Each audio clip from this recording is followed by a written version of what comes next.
Mati kutu nih Refli Harun. Kaku dia dengan kecerdasan jawaban Ganjar Pranowo. Orang masih ada persepsi yang negatif, masih kurang. Kenapa yang kerja bukan orang kita sendiri? Kenapa ngambil dari asing? Saya mengalami cerita-cerita dari asing dan aseng katanya. Iya, sekarang kemudian orang bisa rasis dengan apapun lah. Orang bisa rasis dengan apapun.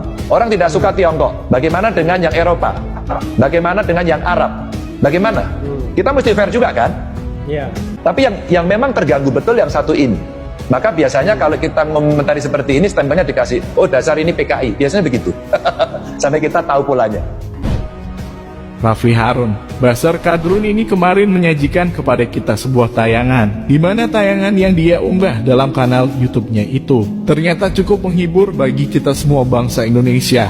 Wawancara yang ia lakukan dengan Gubernur Jawa Tengah Ganjar Pranowo, yang notabene merupakan orang yang sangat dibenci oleh gerombolannya sendiri Bani Kadrun. Ternyata wawancara itu terlihat begitu indah karena Ganjar secara langsung membuat Refli Harun langsung terlihat goblok mendadak dengan jawaban cerdas yang ia berikan. Ternyata benar kata orang, virus kadrunisme adalah sejenis virus yang bisa membuat orang menjadi goblok mendadak tanpa peduli status sosial serta pendidikan seseorang. Apa kurangnya seorang Refli Harun? Orang menyebutnya sebagai ahli hukum tata negara, seorang dosen yang gelarnya begitu panjang seperti rel kereta. Hanya karena terserang virus kadrunisme, dia pun mendadak seperti orang yang tidak mampu berpikir waras, sehingga apa yang berkembang di dalam otaknya sama sekali tidak ada bedanya dengan apa yang ada di dalam otaknya para kadrun selama ini. Seperti pandangan rasisnya terhadap warga keturunan Cina. Refli Harun yang katanya seorang bergelar doktor, ternyata pemikiran dia sama dangkalnya dengan pemikiran para kadrun yang begitu membenci asing terutama keturunan Cina. Mereka tidak pernah sadar, mereka selalu koar-koar anti asing, padahal para dedengkot mereka juga jelas-jelas keturunan pendatang asing juga.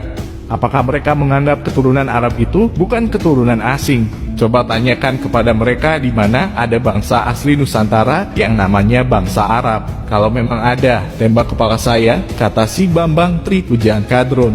Kita rasis terhadap keturunan Arab, jangan kemudian dianggap karena kita sedang membela keturunan Cina.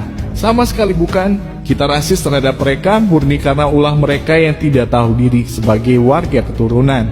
Sebagai warga keturunan bukannya bersikap yang baik dan ramah, tapi malah selalu memancing amarah warga pribumi dengan membuat kegaduhan-kegaduhan yang mengganggu ketentraman bangsa Indonesia. Api permusuhan pun selalu mereka kobarkan kepada bangsa pribumi Indonesia. Penghinaan demi penghinaan oleh mereka para